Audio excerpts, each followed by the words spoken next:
Sisimulan natin yung ating Honmen mock-up exam dito sa Gaijin World. Ayan, sa mga bago pa lamang sa channel na to, gagawin nyo lang, sasagutan lang natin kung true or false. Kaya simulan na natin. Hi guys, this is Alan. Welcome back to this channel, Gaijin World. Ayan, question number 1 tayo agad para makarami. Kapag pumapasok sa pangunahing linya sa isang highway, kinakailangang magpabilis ng sapat na acceleration lane. Ayan, kapag ikaw daw ay pumasok sa isang highway, kailangan daw bilisan yung acceleration. Pag pumasok ka na dun sa acceleration lane, kailangan medyo mabilis daw yung takbo mo. Pag papasok ka na dun sa acceleration lane. Is it true or false? Ano sa tingin nyo guys? So tingin ko ang sagot dito ay highway kasi, no? So dapat true. Tingin ko true to. So let's see if the answer here is true. In 3, 2, 1. True. Ayan, true. So deceleration naman kapag ikaw ay papalabas ng highway. And yung acceleration, yung mag-yield ka dun sa highway naman, yun yung kailangan mabilis yung iyong speed. Okay, next. Hindi naman sobrang bilis, no? So dapat ano lang, yung tama lang. Okay, number 2. Upang makakuha ng lisensya para sa medium size na sasakyan, kailangan kang maging 20 taong gulang or 20 anyos o mas matanda na may hawak na regular or large special na lisensya nang hindi bababa sa 2 taon. Ayan, ano ba sa tingin ninyo ang sagot dyan? Ulitin natin. Upang makakuha ng lisensya para sa medium size. So kung gusto mo daw magka-license para sa makapag-drive ka sa medium size na sasakyan, ay kailangan mo daw maging 20 years old. Ayan, kailangan mo daw maging 20 years old or mas matanda pa. May hawak na regular large special license na hindi bababa sa 2 taon. Dapat meron ka na daw 2 years na hawak na regular large special license. Is this true or false? Tingin ko this is di ko pa na-try yung medium size na exam, kaya let's try kung true. In 3, 2, 1. True. Ayan, true. Chumamba. So, kung gusto nyo sagutan nito by yourself, puntahan nyo lamang yung aming Gaijin World website, www.gaijinworld.com. Okay? Okay, number 3. Sa gilid ng kalsada ng isang highway, pinahihintulutan ang pagparada kapag may aberya. Okay, sa highway daw, kapag nagka-problema, pwede ka daw pumarada sa gilid. Pinahihintulutang pagparada kapag may aberya, hindi pinapayagan ang pagparada para sa pagpahinga. Ang hirap ng Tagalog. Para sa pahinga. Obviously, this is okay, true. Kasi hindi pinapayagan na magparada kung ikaw ang dahilan mo ay magpahinga. Okay, so tingin ko this is true. In 3, 2, 1. Ayan, true ang sagot dyan. Okay, next question. Okay, question number 4. Ang mga gumagamit ng regular na freight vehicles maliban sa mga may kapasidad na 660cc or mas mababa ay kailangang magsagawa ng inspeksyon bago mag-operate ng isang beses sa isang araw. Okay? Ang mga gumagamit ng regular na freight vehicles maliban sa mga may kapasidad na 660cc or mas mababa pa ay kailangang magsagawa ng inspection bago mag-operate ng isang beses sa isang araw. Okay? So, regular na freight vehicles daw to. Maliban sa may kapasidad na 660cc or mas mababa, kailangan mo daw magsagawa ng inspection bago to i-operate isang beses, once a day daw. So, is this true or false? Tingin ko this is false. I'm not sure. True, false siguro to, false. So, let's see if the answer here is false. In 3, 2, 1. Ay, true. Sorry, true daw ang sagot dito. Ayan. Bago tayo magpatuloy, ipopromote lang natin itong driving school. Kung interested kayong mag-apply sa isang driving school, ayan, puntahan nyo lamang itong Zplus Japan Driver's License Center. Ilalagay ko sa description box ng video na to yung link ng kanilang Facebook and yung kanilang website. So, sa mga interested kumuha ng driver's license at kailangan mo nang mag-aral ng driving lesson, ayan, check nyo yung kanilang website, Zplus Japan Driver's License, and yung kanilang website which is idrive.jp. Ayan, so ito yung kanilang website at nag-offer sila ng automatic regular car and manual regular car. So, meron din silang motorcycle, other license type na kailangan ninyong makuha. So, yung textbook nila in English, yung ginamit din naman namin dati, yung Master Your Driving Skills na textbook. So, check nyo itong kanilang website, i-drive.jp. And ito yung kanilang mga tuition fee, depende sa school. Marami silang driving school sa iba't ibang prefecture dito sa Japan. So meron dito Tamura Driving School. Ayan, nandyan na yung kanilang tuition fee, nasa 29 lapad, humigit kumulang. Meron din sa Fukushima Prefecture, meron din ayan sa 323,000. So yung kanilang tuition fee more or less ganyan din talaga yung range, no? Depende sa prefecture, merong mas mura, meron naman na mas mahal. Yung iba dito, in-house kasi siya. So, kailangan mo magstay doon sa kanilang location para talagang makapag-focus ka. Tulad nito sa Tochigi Prefecture. So, ito yung Nasu Driving School, nasa 325,000 yen. Shizuoka Prefecture, meron din sila. So, marami silang mga pwedeng, marami kayong choices kung saan kayo pwedeng mag-aral ng driving. And, syempre, huwag nyo kalimutan kapag kayo mag-i-inquire sa kanila para makakuha kayo ng discount, guys, na 5,000 yen. Make sure na sabihin niyo ni-refer kayo ni Gaijin World. Okay? Galing kayo sa Gaijin World and para makakuha kayo ng 5,000 yen na discount. Ayan, puntahan nyo tong Z Plus Japan Driver's License Center. Mag-inquire na kayo at don't forget, sabihin niyo ni-refer namin kayo, gaijinworld.com, and para makakuha kayo ng discount na 5,000 yen. Okay? Ayan, Z Plus Japan Driver's License and yung kanilang website idrive.jp. Ilalagay ko sa description box ng video na to.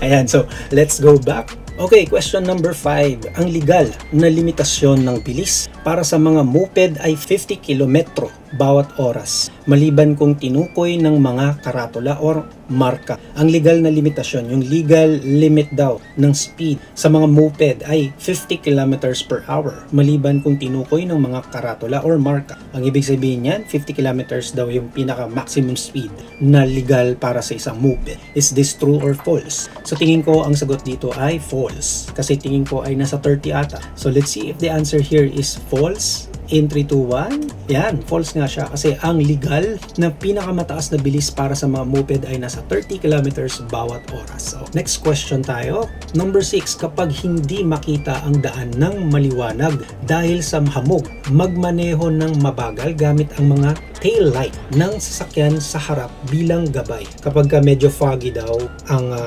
harapan sa lugar na iyong pinagmamaneho, ay bagalan mo daw ang iyong pagpapatakbo at gumamit ka ng tail light ng iyong car sa harap bilang iyong guidance. Okay, is this true or false? Let's see if the answer here is true. In 3, 2, 1. True. Ayan, gumamit ka ng tail light. Question number 7. Kapag hinihila ang isang hindi gumaganang sasakyan gamit ang lubid, ikabit ang puting tela na hindi bababa sa 30 square centimeters sa lubid. So, ito parang nato, no? So, kung kailangan daw hatakin yung sasakyan na hindi gumagana, lagyan daw ito ng, gamitan daw ito ng lubid at lagyan ng puting tela na hindi bababa sa 30 square centimeters sa lubid. Tingin ko this is true. Nasa book ito pero di ko na maalala. So, let's see if the answer here is true. In 3, 2, 1. Ayan, true ang sagot dyan. Number 8. Kahit na ang isang sasakyan ay may garahe sa gilid ng kalsada, maliban sa mga sasakyan na otorisado ng hepe ng pulisya, hindi ito pinapayagang maglakbay sa mga daan ng pedestrian. Okay, kahit na daw ang isang sasakyan ay may garage, except sa mga sasakyan na authorized ng pulis, ng hepe, ng mga pulisya, hindi ito pinapayagang maglakbay sa mga daanan ng pedestrian. Tingin ko this is true. So let's see if the answer here is true. In 3, 2, 1. True ang sagot dyan. Okay, question number 9. Kung kinakailangang upang maiwasan ang panganib, pinahihintulutan ang pagpapatunog. Kung kinakailangang upang maiwasan ang panganib, pinahihintulutan ang pagpapatunog ng busina ng sasakyan. Okay, na-gets ko. Kung para daw maiwasan or ma-avoid yung danger, yung accident or any hazardous incident, ay pwede ka daw magbusina, gumamit ng busina to avoid any accident. Okay? I think this is true. So let's see if the answer here is true. In 3, 2, 1. True. Okay, true yan.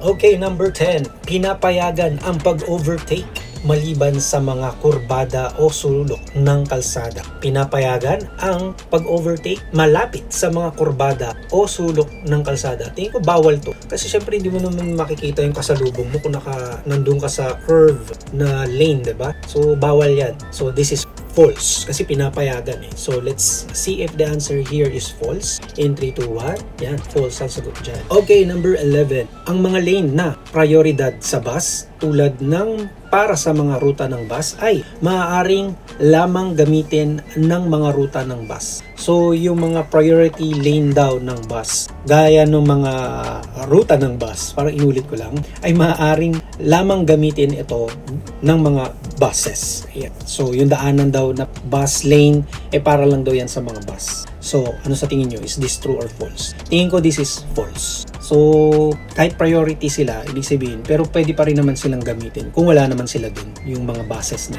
Tingin ko this is, ano ba? Ano sagot ko kanina?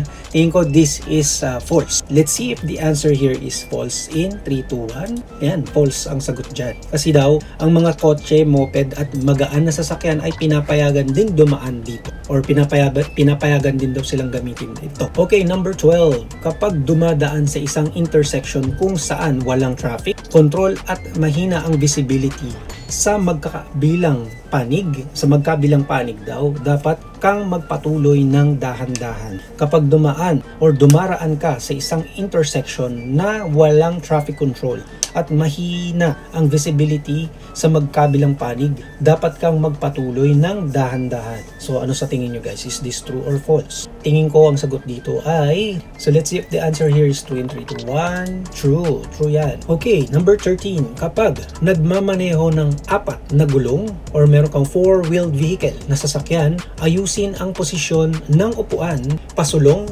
yung medyo abante mo daw, o paatras upang bahagyang baluktot ang iyong tuhod kapag inalis ang pagkaapak sa clutch pedal. Ayan. So, medyo i-adjust mo raw yung posisyon ng iyong upuan. Kung ikaw ay nagmamaneho ng 4-wheeled vehicle, kailangan daw medyo baluktot yung iyong tuhod kapag inalis ang pagkaapak sa clutch pedal. So, is this true or false? So, I think this is true. So, kailangan medyo relax ka at medyo naka-bend yung iyong mga knees. So, let's see if this is true in 3, 2, 1. True. True ang sagot dyan.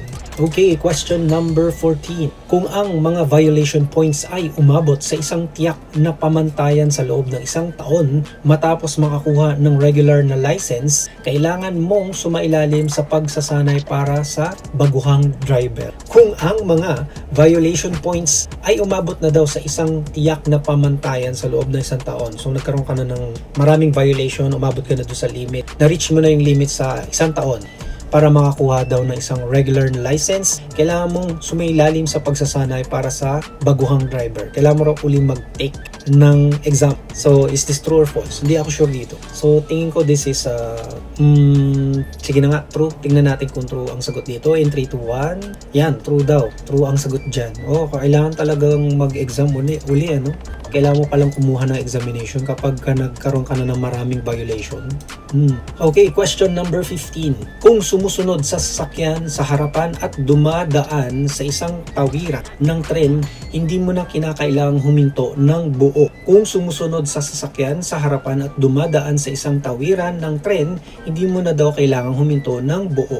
Mukhang delikado to, so kailangan mo huminto. So let's see if the answer here is false. In 3, 2, 1. False yan. False yan kasi kahit na sumusunod sa sasakyan sa harapan, dapat kang huminto ng buo at tiyaking ligtas bago magpatuloy. Ayun guys, puputulin muna natin yung ating Honmen mock-up exam sa video na to. Ayan, sana nagustuhan nyo yun guys.